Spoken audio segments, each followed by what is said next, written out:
Avez-vous entendu parler de la femme qui a essayé de voler un canapé dans votre dos, en vous traitant d'homme détaché émotionnellement?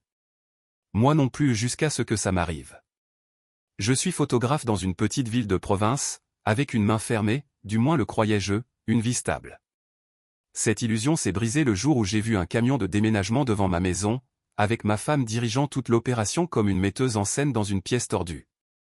Ce qui a suivi était une trahison si personnelle, si discrète et cruelle, que j'ai eu l'impression d'avoir été tué par 1000 sourires polis.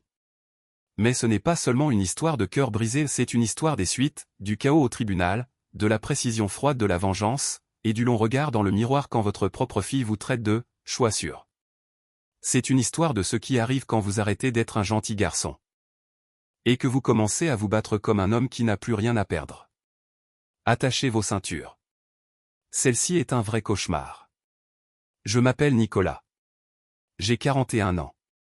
Je gagne ma vie en tant que photographe de paysage, du travail sur le terrain, vraiment. Je passe la moitié de mon temps dehors dans la nature avec un trépied et un thermos, essayant de capter la lumière du matin qui frappe le flanc d'une falaise juste comme il faut. C'est un travail paisible. Honnête. Le genre de boulot où personne ne vous crie dessus, et où vous pouvez entendre vos propres pensées. Je pensais avoir une vie paisible à la maison aussi. Ma femme, Émilie, était une éditrice freelance de livres. Grande amatrice de mots, de poèmes, et de boire du thé en tenant sa tasse avec élégance comme si elle était dans un roman policier anglais. Elle avait toujours un carnet avec elle et cette habitude de fixer dramatiquement l'horizon comme si elle lisait son propre monologue intérieur. Elle était belle, de longs cheveux roux, des yeux verts doux, et un sourire qui pouvait faire fondre votre bon sens. Les gens l'adoraient. Surtout quand elle en rajoutait. Nous étions mariés depuis 16 ans. Nous avions une fille, Léa, qui venait d'avoir 16 ans elle-même. Je pensais que les choses étaient stables entre Émilie et moi. Bien sûr, elle avait une veine dramatique et parlait parfois de « passion perdue » et de « vie non vécue », mais je me disais que c'était juste des bêtises créatives. Je pensais que nous allions bien. Je me trompais complètement. Tout a commencé un mardi. J'étais à l'atelier photo, en train de retoucher des clichés d'un voyage aux Calanques. La lumière dans l'une des falaises était parfaite. Je me sentais bien. Concentré. Puis mon téléphone a vibré. C'était mon voisin Bernard. Bernard est un gars de l'ancienne école. Pompier retraité. Il passe la plupart de son temps à jardiner et à réparer des trucs juste parce qu'ils sont cassés. Il n'appelle pas à moins que ce soit important. Donc quand j'ai vu son nom s'afficher, j'ai su que quelque chose clochait. J'ai décroché. Salut, Bernard. Quoi de neuf? Nicolas, a-t-il dit, et tout de suite j'ai entendu la tension dans sa voix. Tu dois rentrer à la maison. Tout de suite. Quoi? Pourquoi? Qu'est-ce qui se passe? Il y a un camion de déménagement devant chez toi. Un gros. Et 2 types sortent des meubles par la porte d'entrée. Je me suis levé si vite que ma chaise a failli basculer. Qu'est-ce que tu veux dire des meubles? Je veux dire que ton foutu canapé du salon vient de rentrer dans un camion. Ta femme est dehors avec un type que je n'ai jamais vu. Il donne des ordres comme s'il était chez lui. Je n'ai rien dit. Impossible. Ma gorge s'est serrée comme si j'avais avalé du gravier. Tu ferais mieux de te dépêcher, a dit Bernard. Avant que tout ce que tu possèdes ne s'en aille. Je n'ai pas posé d'autres questions. J'ai juste attrapé mes clés et je suis parti en courant. Mon matériel est resté sur le bureau, l'ordinateur encore allumé. Je suis sorti du parking comme si je courais après la lumière du jour. Tout le trajet du retour, mon esprit s'emballait. Était-ce un cambriolage? Une méprise? Une erreur folle? Mais je ne pouvais pas me débarrasser du battement dans ma poitrine, de la sensation que ce n'était pas aléatoire. Que Émilie savait. Je me suis garé dans ma rue et là c'était, un énorme camion de déménagement blanc qui tournait au ralenti au bord du trottoir. Notre porte d'entrée était grande ouverte. 2 hommes que je ne connaissais pas sortaient mon fauteuil préféré à roulettes, celui que j'avais depuis mes études à l'université. Et debout en haut de l'allée, il y avait Émilie. Elle portait cette écharpe artie et suffisante qu'elle mettait toujours quand elle voulait se sentir expressive. Et à côté d'elle, un grand type maigre avec une ridicule queue de cheval et un sourire suffisant. Il avait cette attitude, comme s'il se croyait dans un film indépendant intitulé Voler la vie d'un autre homme. J'ai freiné si fort que mes pneus ont crissé. Je n'ai même pas pris le temps de fermer la portière derrière moi. Je suis monté en trombe dans l'allée. Qu'est-ce que c'est que ce bordel ici? L'homme s'est tourné vers moi avec un sourire paresseux. Ça ne te concerne pas, mon vieux. C'était tout. Cette phrase. Mon vieux. Ce rictus. Ce ton désinvolte comme si j'étais celui qui intrusait dans sa journée. Avant de réaliser ce que je faisais, j'ai lancé mon bras vers sa mâchoire. Bam. Il est tombé. Tombé comme un sac de linge sale, les bras battant l'air, l'écharpe volant. Le bruit qu'il a fait en heurtant le pavé était presque satisfaisant, si je suis honnête. Un grognement aigu et surpris qui disait qu'il n'était pas habitué aux conséquences. Mais je n'avais pas fini. Je me suis jeté sur lui et j'ai laissé le reste de ma rage sortir. Toutes les longues nuits où Émilie avait passé son temps à corriger tard. Toutes les fois où elle s'était retournée avec un soupir au lieu de parler. Toute la crainte discrète et rampante que je ne m'étais pas autorisé à admettre. Tu crois que tu peux juste voler ma vie, ai-je hurlé, la voix rauque de fureur. En plein jour? Il a essayé de couvrir son visage. Trop peu, trop tard. À un moment, j'ai senti une main sur mon épaule qui me tirait en arrière. Ça suffit, a dit une voix. Bernard. J'ai levé les yeux. Il était venu en courant. Bonhomme. Je me suis relevé, la poitrine haletante, les poings douloureux, fixant le type encore recroquevillé par terre. La police arrive, a marmonné Bernard. J'ai appelé quand je l'ai vu devenir insolent avec toi. Les flics sont arrivés en quelques minutes. 2 voitures. Gyrophare allumé. Un policier, grand et large, s'est approché de moi prudemment. C'est moi qui ai appelé, ai-je dit, encore essoufflé. Ce type sortait des meubles de ma maison. Ils nous ont séparés. On posait des questions. Pris des dépositions. Émilie a enfin parlé, se précipitant vers l'homme comme si je venais de frapper son animal de compagnie.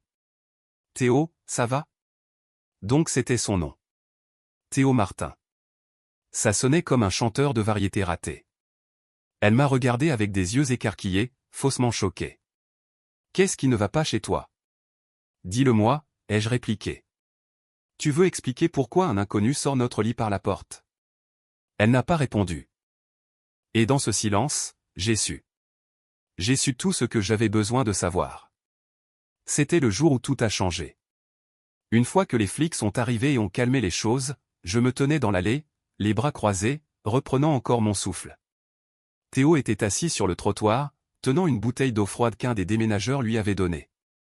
Sa mâchoire commençait déjà à gonfler, et je voyais à la façon dont il touchait ses côtes qu'il allait le sentir pendant quelques jours.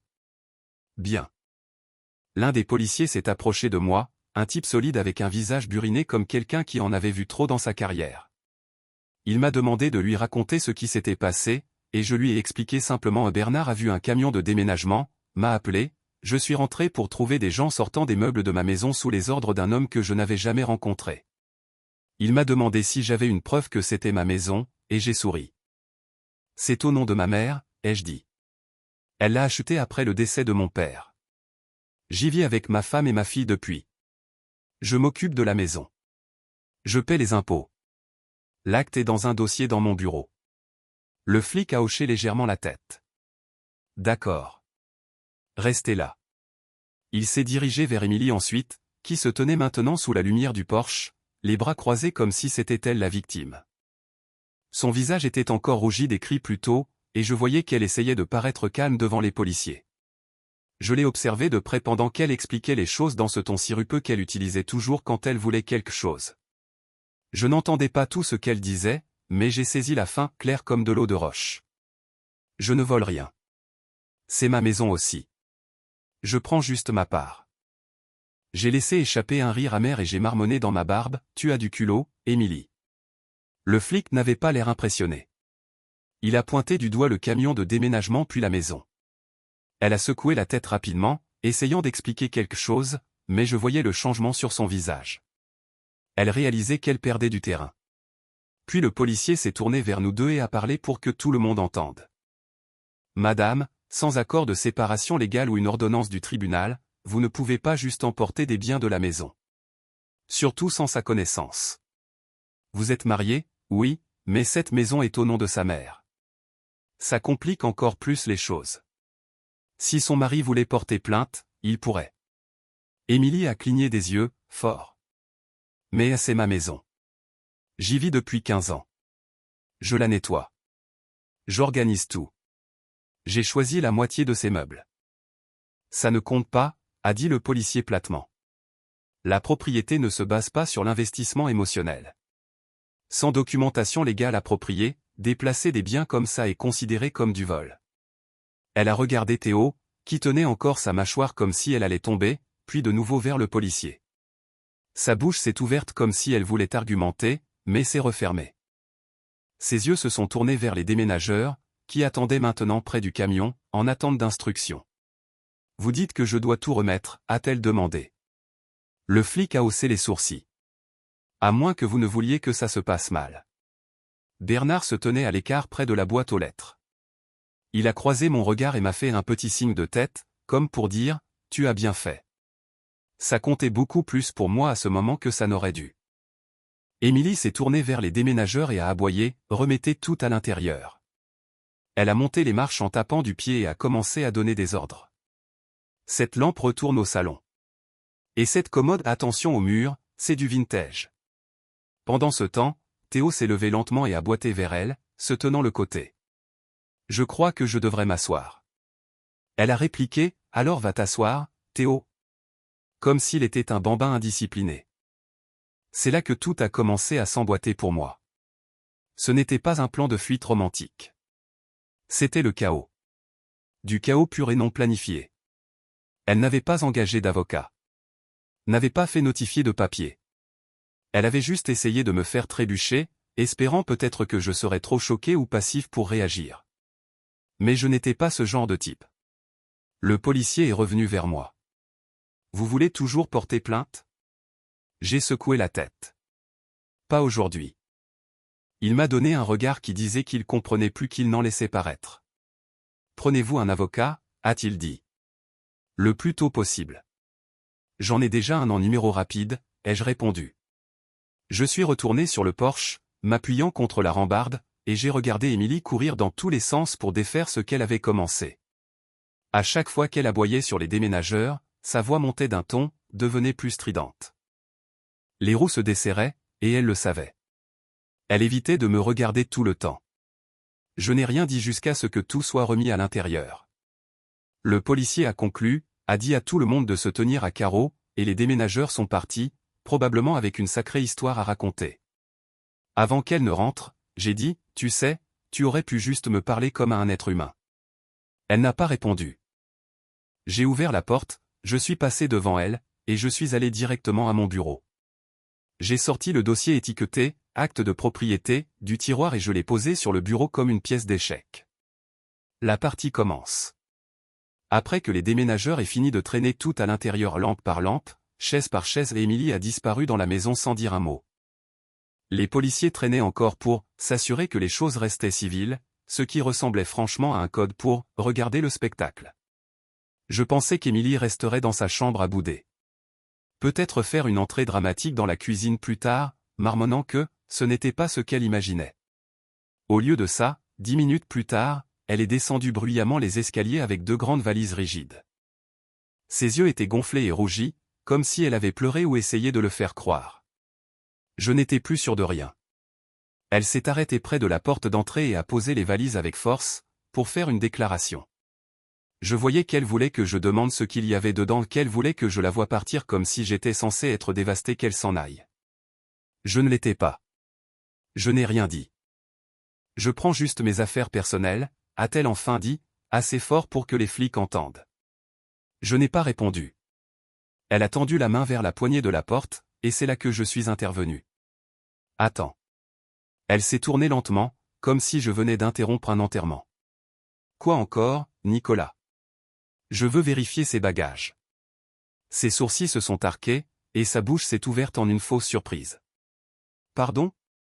Tu m'as entendu. Ouvre les valises. L'un des flics derrière moi a bougé. L'autre a haussé un sourcil. Émilie a ri, mais ça a sonné trop vite, trop aigu. Tu ne me fais pas confiance? J'ai incliné la tête. Et toi, tu ferais? Émilie est devenue rouge. Vraiment rouge. Sa mâchoire s'est serrée, et pendant une seconde, j'ai cru qu'elle allait exploser. Au lieu de ça, elle a soufflé et s'est écartée. Très bien, a-t-elle répliqué, désignant les bagages. Vas-y, vérifie.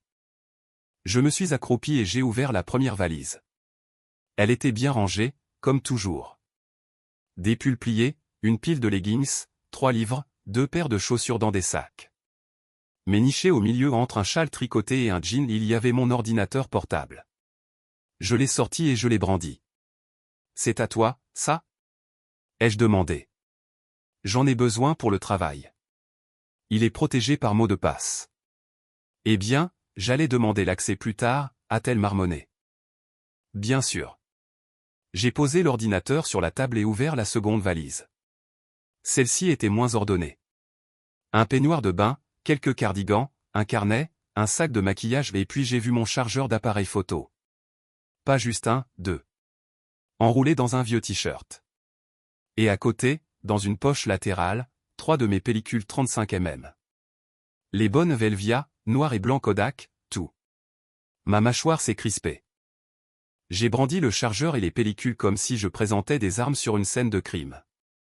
Elle a croisé les bras. Je ne pensais pas que tu les remarquerais.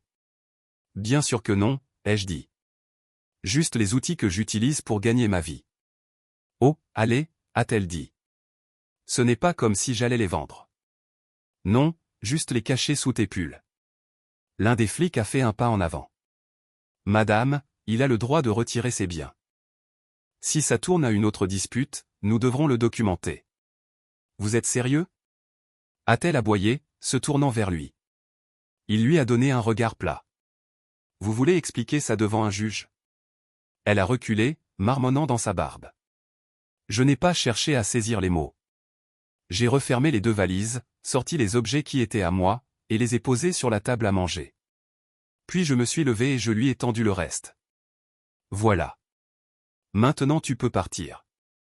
Juste les affaires personnelles, comme tu as dit. Elle a attrapé les valises et les a roulées vers la porte avec une vitesse qui disait qu'elle était plus embarrassée qu'en colère maintenant. Juste quand elle ouvrait la porte, j'ai ajouté, tu pourras en avoir de Dylan maintenant.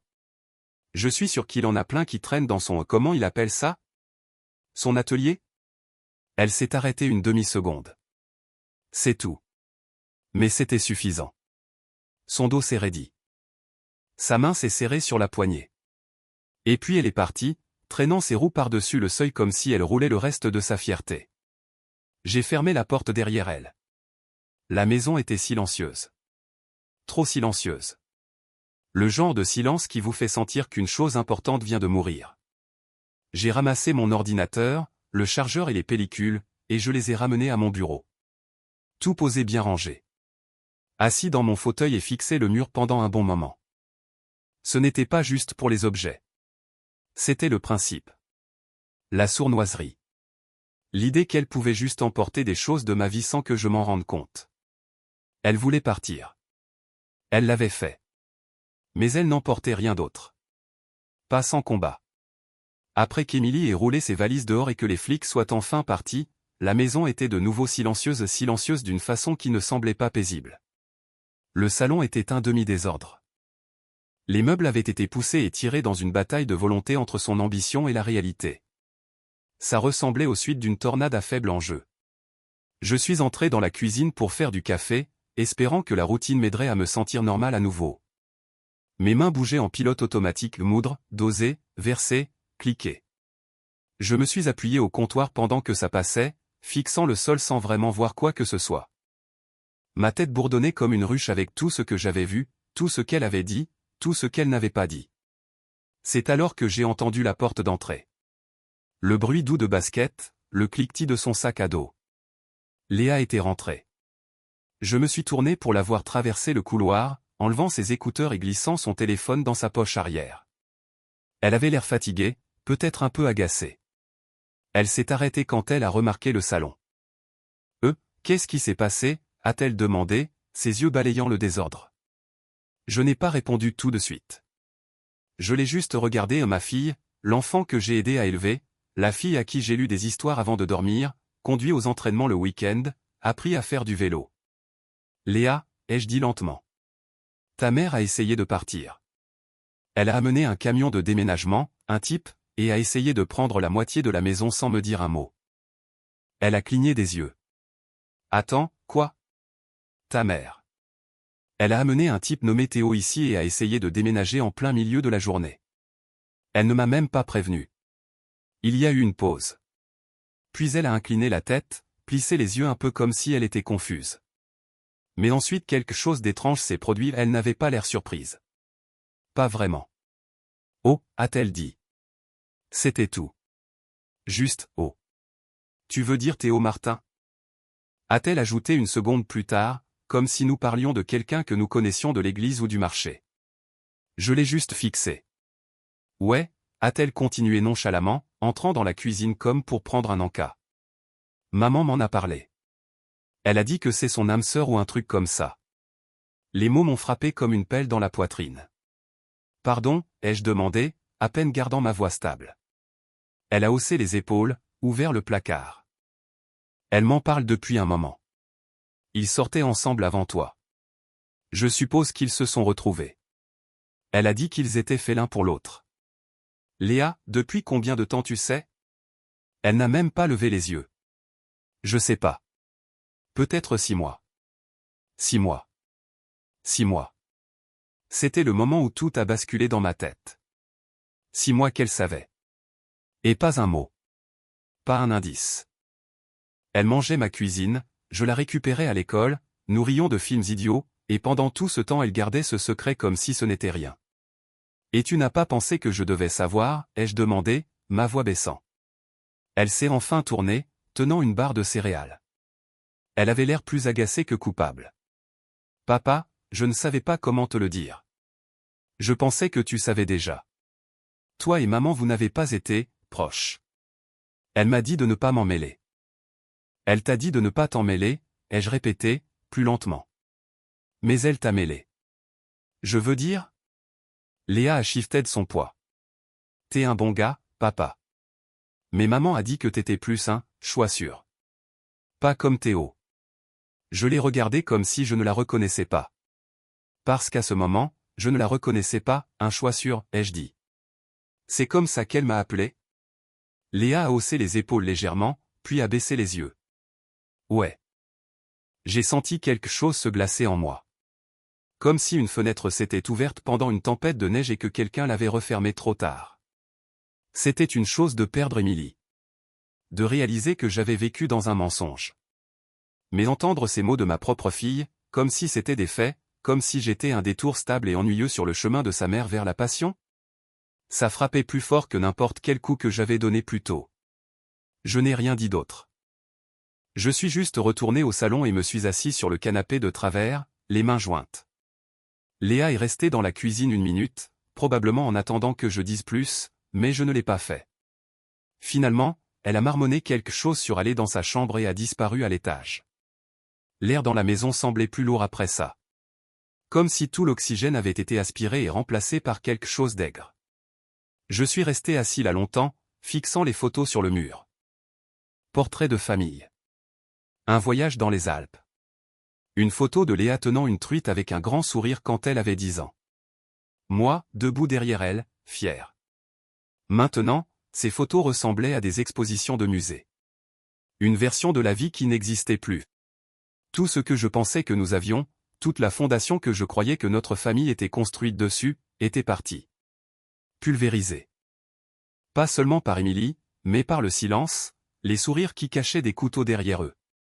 Je n'avais pas seulement été trahi, j'avais été exclu.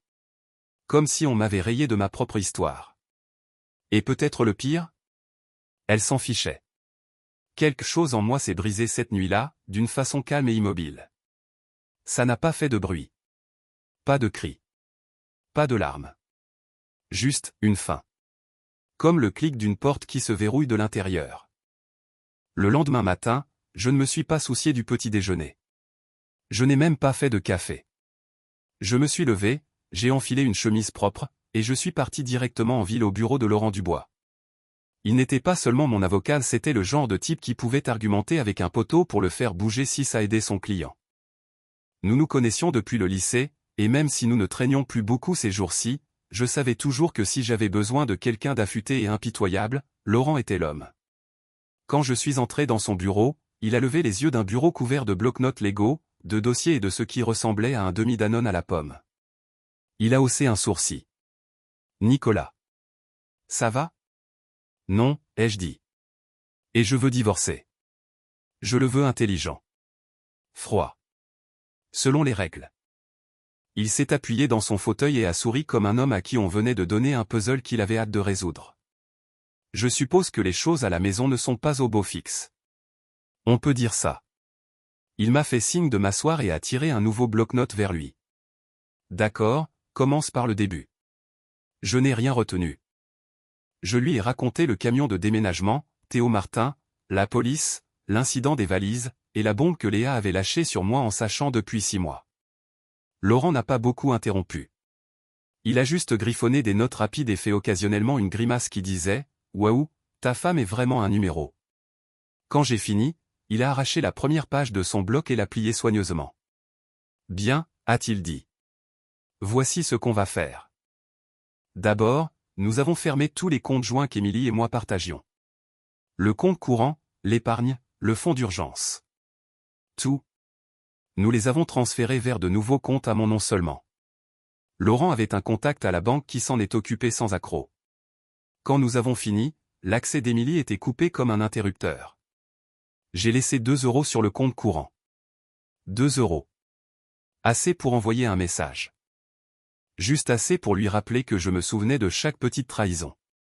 Assez pour lui montrer que j'avais été généreux pendant des années et maintenant j'en avais fini.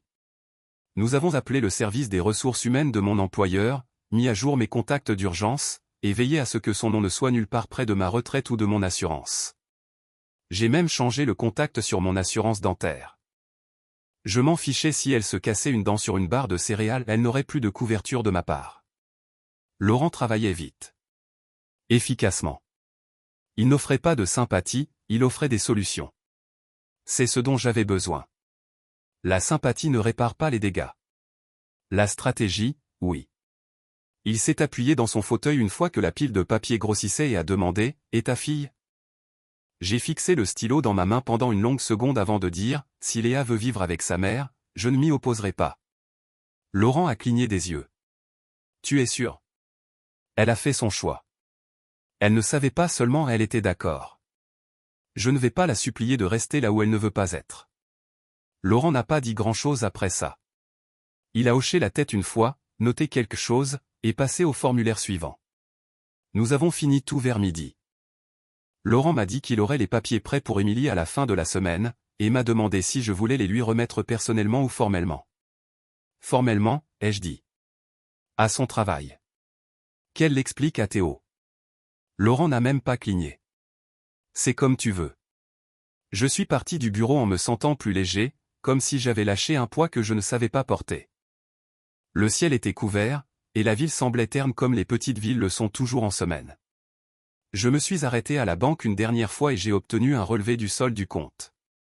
Quand le guichetier me l'a tendu, j'ai regardé le bas. 2 €. J'ai souri.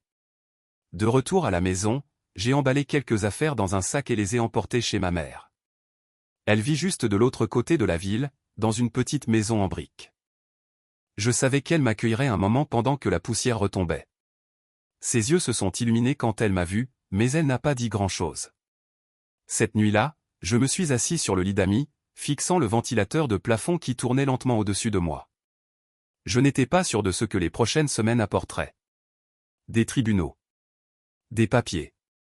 Peut-être plus de silence de Léa. Peut-être pas. Mais je savais une chose, il n'y aurait plus de surprise. Plus de fuites sournoises. Plus de bêtises poétiques sur les âmes sœurs et le destin. À partir de maintenant, tout serait écrit en noir et blanc et signé par un juge. Et ça me convenait. Le jour de l'audience est arrivé plus vite que je ne l'attendais. Tout s'était déroulé rapidement, un papier déposé, date fixée, réponse donnée. Émilie n'avait pas traîné, probablement parce qu'elle pensait avoir ça dans la poche. Elle est entrée dans ce tribunal comme si c'était une formalité, comme si elle n'avait qu'à se montrer et que le tribunal lui donnerait la moitié de tout emballé avec un ruban. Elle est arrivée avec son avocate, Isabelle Moreau. Jeune, l'air cher, habillée comme si elle sortait d'une séance photo et avait un endroit plus important où être. La façon dont elle entrait, on voyait qu'elle pensait que ce serait facile. Laurent Dubois s'est assis à côté de moi, calme et impassible, portant un costume gris avec une cravate bleue et ce léger sourire qu'il a toujours quand il sent la faiblesse de l'autre côté de la salle. Nous n'avons pas beaucoup parlé avant que ça commence. Il a juste ouvert son dossier et feuilleté des notes, comme s'il vérifiait la recette avant de cuisiner. Le juge était un homme solide avec des yeux fatigués et une voix comme du gravier. Il a appelé l'affaire et demandé si les deux parties étaient présentes. Émilie a hoché la tête. J'ai légèrement levé la main. Puis les choses ont commencé. Isabelle est passée en premier. Elle s'est levée, a raclé la gorge, et a dit que sa cliente demandait la moitié des biens matrimoniaux, une pension alimentaire pendant 2 ans pour s'ajuster à sa nouvelle vie indépendante, et la garde partagée de notre fille, Léa. Laurent n'a même pas tressailli. Il s'est levé lentement, a boutonné sa veste, et a commencé à expliquer qu'Émilie avait vécu dans une maison qui n'était pas légalement la sienne, avait tenté de retirer des biens sans préavis ni séparation légale, et avait commis de multiples violations financières et émotionnelles de confiance. Il a remis des relevés, des photos, des transcriptions, tout étiqueté et organisé. Le juge a haussé les sourcils plusieurs fois. Il ne s'attendait clairement pas à ce niveau de préparation.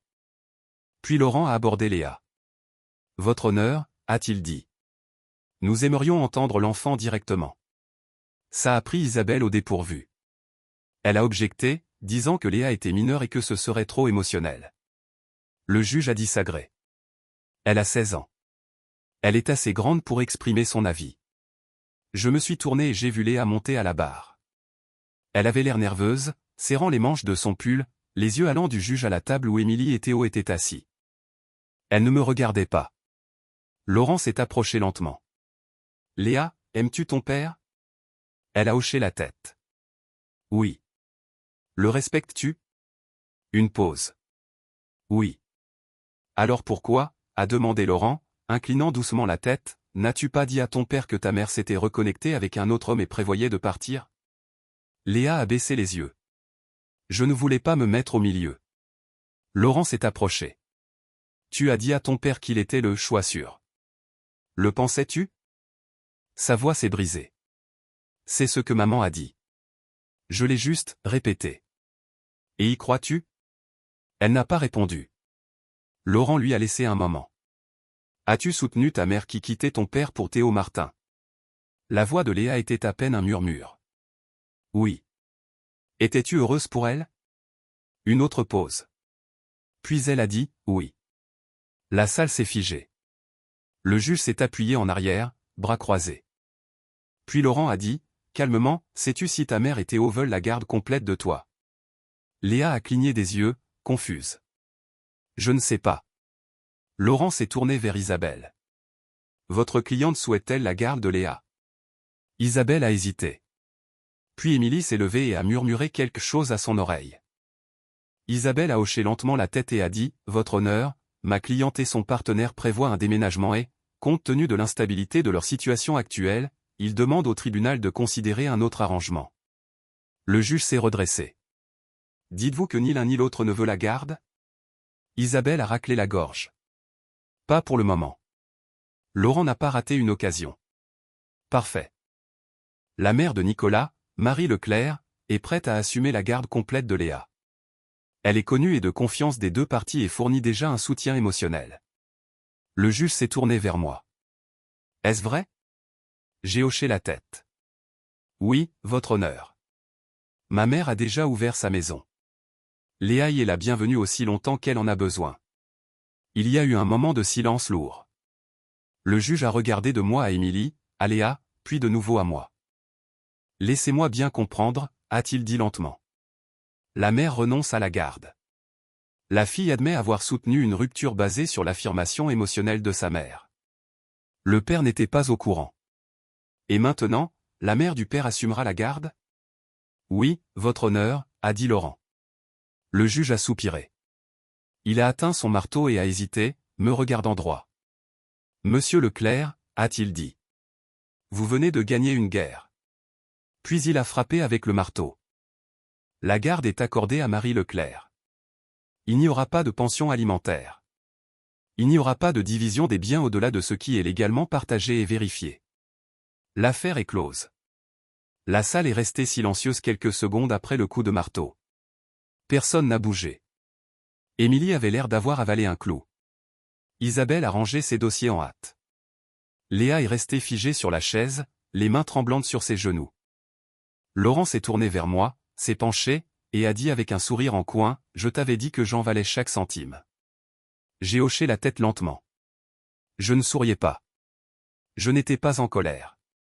Je me sentais comme un homme qui venait de finir de creuser une tranchée à travers les lignes ennemies, avait regardé en arrière sur le champ de bataille, et réalisé qu'il était le seul encore debout. Ce n'était pas une victoire. C'était de la survie. Quand l'audience s'est terminée et que nous sommes sortis de la salle d'audience, l'écho du marteau résonnait encore dans mes oreilles. Laurent m'a donné une tape ferme sur l'épaule avant de s'éloigner pour discuter avec un greffier. Émilie est partie sans un mot, ses talons claquant dans le couloir, Théo la suivant avec les mains dans les poches et cette même expression idiote qu'il semblait toujours porter. Isabelle marchait le nez dans son téléphone, déjà en train de penser à sa prochaine affaire. Léa se tenait près du coin du couloir, les bras serrés autour d'elle, le visage pâle et taché. Elle ressemblait à un enfant perdu dans une tempête, essayant de trouver où était la maison. Elle n'est pas venue vers moi au début. Elle m'a juste regardé, incertaine. Peut-être effrayée. Peut-être honteuse. Je suis passé devant elle sans rien dire, me dirigeant vers la porte d'entrée. Je n'avais pas la force de dire beaucoup. Je voulais de l'air. Du soleil. Du silence. Mais je n'avais pas descendu les marches du tribunal que je l'ai entendu derrière moi. Papa, attends. Je me suis arrêté. Je me suis tourné lentement et je l'ai vue là, les yeux pleins de larmes, les mains serrées en poing comme si elle retenait ses mots pour qu'il ne tremble pas, « S'il te plaît, ne m'abandonne pas », a-t-elle dit, la voix se brisant. « S'il te plaît. » Ça m'a frappé comme un coup au ventre. J'avais joué ce moment dans ma tête ce que je dirais, comment je resterais calme, comment je tiendrais bon. Mais entendre ces mots sortir de sa bouche, cru et tremblant, a rendu mes jambes lourdes. Je voulais partir. Vraiment. Je voulais m'éloigner de la douleur, de la trahison, de la sensation d'être rien de plus qu'un remplaçant dans ma propre maison. Je voulais monter dans ma voiture et conduire jusqu'à ce que le bruit dans ma tête s'arrête enfin. Mais je ne l'ai pas fait. Je ne pouvais pas. Je l'ai regardé pendant un long moment, et puis j'ai dit la seule chose qui semblait honnête. Tu m'as trahi, Léa. Elle a cligné fort des yeux et essuyé son visage, comme si les mots piquaient plus qu'elle ne l'attendait. Je sais, a-t-elle murmuré. J'ai été stupide. Je n'ai pas pensé. J'ai levé la main. C'est exactement ça. Tu n'as pas pensé. Tu n'as pas parlé. Tu n'as pas arrêté ta mère. Tu ne m'as même pas prévenu. Tu as juste laissé faire. Je pensais que tu allais bien, a-t-elle dit doucement. Je pensais que tu t'en fichais. Tu te trompais. Je voyais la culpabilité la tirailler. C'était réel. Elle ne jouait pas la comédie. Mais ça n'effaçait pas ce qui était déjà fait. Tu dois porter ce poids, ai-je dit. Tu dois le sentir, pour t'en souvenir. Pour que la prochaine fois que quelqu'un que tu aimes va être blessé, tu dises quelque chose. Tu fasses quelque chose. Tu ne restes pas dans l'ombre à laisser faire. Elle a baissé les yeux, les épaules tremblantes. Je suis désolé. J'ai hoché la tête. Je sais. Puis elle a fait 2 pas rapides en avant et a passé ses bras autour de moi. Ce n'était pas un câlin poli. Ce n'était pas le genre que tu donnes à ton père quand tu pars à l'école. C'était désespéré. Comme si elle s'accrochait à la seule chose solide restante dans un monde qui venait de se fissurer grand ouvert. Je sentais son souffle s'accélérer contre ma poitrine, ses larmes trempant l'épaule de ma veste. Et pour la première fois en semaine, j'ai pleuré aussi. Je n'ai pas sangloté. Ce n'était pas bruyant ou dramatique. Juste des larmes chaudes et silencieuses coulant sur mes joues, nées de semaines de trahison, de chagrin et de déception. Nous sommes restés comme ça longtemps. Juste à nous accrocher. Finalement, je me suis écarté et j'ai essuyé mon visage avec le dos de ma main. Tu vas rester chez grand-mère pour l'instant, ai-je dit doucement. Elle s'occupera de toi. Je viendrai. Nous parlerons. Mais j'ai besoin de temps, Léa. Et toi aussi. Elle a hoché la tête sans protester. Elle comprenait. C'était le premier vrai pas que nous faisions l'un vers l'autre, non pas en tant que père et fille, mais en tant que deux personnes essayant de retrouver leur équilibre après avoir marché sur un sol brisé. De retour chez ma mère ce soir-là, elle avait un gratin au four qui attendait. L'odeur emplissait la maison, chaude et familière. Je me suis assis à la table de la cuisine pendant qu'elle versait du café, ses mouvements calmes et patients, comme si elle savait que je n'avais pas besoin de conseils, juste de réconfort. Elle n'a pas demandé ce qui s'était passé au tribunal. Elle n'a pas demandé comment je me sentais. Elle a juste posé la tasse devant moi et m'a serré l'épaule en passant. Cette nuit-là, je me suis allongé sur le lit d'amis et j'ai fixé le plafond, mon corps lourd mais mon esprit un peu plus léger. Je ne savais pas ce que demain apporterait. Mais pour la première fois en semaine, je ne me sentais pas complètement seul. Et peut-être, juste peut-être, que c'était suffisant. Quelques mois se sont écoulés après l'audience. Tout s'est lentement calmé, comme une tempête quand le dernier coup de tonnerre s'estompe. Ça n'est pas revenu à la normale, pas exactement, mais une nouvelle routine s'est installée. Le genre avec moins de surprises et plus de silence. J'ai appris à vivre dans ce silence. Léa est restée chez ma mère, Marie, comme nous l'avions arrangé. Et à sa décharge, elle s'est adaptée. Elle a arrêté de marcher sur des œufs autour de moi, et petit à petit, elle a souri à nouveau. Sa voix n'était plus sur la défensive. Elle avait de la vie dedans à nouveau. Les choses chez ma mère étaient stables. Nous avons planté des tomates ensemble en avril et passé des week-ends à essayer de garder les écureuils loin de l'alimentation des oiseaux. J'ai recommencé à prendre des gigs photos, rien de énorme, mais assez pour m'occuper. Le genre de travail qui me rappelait qu'il y avait encore de la beauté dehors à capturer. Puis, un vendredi soir chaud, Léa s'est assise à côté de moi sur les marches du porche, triturant l'ourlet de son chemisier. Elle est à l'hôpital, a-t-elle dit. Je n'avais pas besoin de demander qui. Théo l'a frappé, a-t-elle ajouté. Ils l'ont arrêté. Il est en prison. J'ai expiré lentement. Je n'ai rien dit tout de suite. Une partie de moi voulait sentir quelque chose de vif, colère, satisfaction, quelque chose de froid et final. Mais surtout je me sentais fatigué. Comme en entendant un mauvais rêve que quelqu'un d'autre avait fait. J'ai hoché la tête une fois. Tu vas bien? Elle a hoché la tête en retour, les yeux écarquillés. Elle a demandé de tes nouvelles. Beaucoup. Bien sûr qu'elle l'avait fait. Une semaine plus tard, j'ai reçu un texto. Pas de drame, pas de majuscule. Juste une ligne. On peut se voir quelque part? S'il te plaît. Juste pour parler.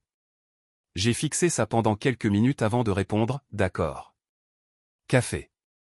Jeudi. Midi, j'ai choisi le café. Le soleil était haut et chaud, battant sur le bitume. Émilie est arrivée 10 minutes en retard. Elle ne ressemblait en rien à la femme que j'avais épousée. Elle était plus mince, presque émaciée. Ses cheveux étaient attachés en un nœud désordonné, et les cernes noires sous ses yeux la faisaient ressembler à quelqu'un qui n'avait pas dormi depuis un mois. Elle portait une chemise à manches longues même s'il faisait 25 degrés dehors. Ses mains tremblaient quand elle a pris le menu, bien qu'elle ne l'ait pas lu. Je n'ai pas dit grand-chose. Je me suis juste assis là à siroter mon café, attendant. Après un moment, elle a enfin levé les yeux. J'ai tout gâché, Nicolas, a-t-elle dit, la voix à peine un murmure.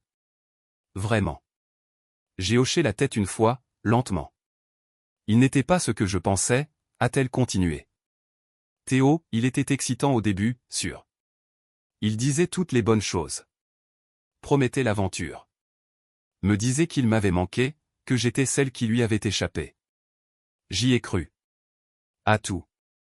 Sa lèvre a tremblé, mais elle n'a pas craqué encore. Il ne m'aimait pas. Pas vraiment. Il voulait de l'attention. Du contrôle. J'ai quitté un homme qui se souciait vraiment de moi pour quelqu'un qui me voyait comme un moyen de passer le temps. Il est devenu méchant vite. Changeant. Et puis, il m'a frappé. Elle s'est arrêtée là, avalant difficilement. Je me suis retrouvé à l'hôpital avec une côte fêlée et une mâchoire contusionnée. C'est là que ça m'a frappé. Tout ce que j'ai sacrifié. Ce que j'ai détruit. Je n'ai pas dit un mot. J'ai juste remué mon café avec la petite cuillère, le laissant tourner en cercle lent. Elle s'est penchée légèrement en avant. Tu as toujours été stable, Nicolas. Tu n'as jamais élevé la voix. Tu étais patient, gentil. J'ai pris ça pour acquis. Je pensais avoir besoin de feux d'artifice, mais tout ce dont j'avais vraiment besoin, c'était un homme qui me faisait me sentir en sécurité. J'ai pris une gorgée, puis je l'ai regardé. Je veux juste être là où c'est en sécurité à nouveau, a-t-elle dit, les larmes commençant à couler maintenant. J'ai manqué de la maison. De nous. J'ai laissé ces mots flotter un moment, sans me presser de remplir le silence. Puis j'ai posé ma tasse doucement. Certaines choses, ai-je dit lentement, peuvent être pardonnées. Mais pas toutes peuvent être réparées. Elle a hoché la tête, essuyant son visage avec une serviette. Je sais. J'ai sorti mon portefeuille, pris un billet de 20 € et l'ai glissé sur la table entre nous. Pour le déjeuner, ai-je dit. Puis je me suis levé. Prends soin de toi, Émilie. Je n'ai pas attendu sa réponse. Je suis sorti dans le soleil, j'ai mis mes lunettes de soleil, et je suis monté dans ma voiture. Le siège était chaud, le volant brûlant sous ma paume. J'ai tourné la clé, baissé la fenêtre, et je suis parti lentement. Pas en colère. Pas triste. Juste libre. Partagez votre avis dans les commentaires, est-il possible de reconstruire une relation avec un enfant qui a pris le parti de l'autre?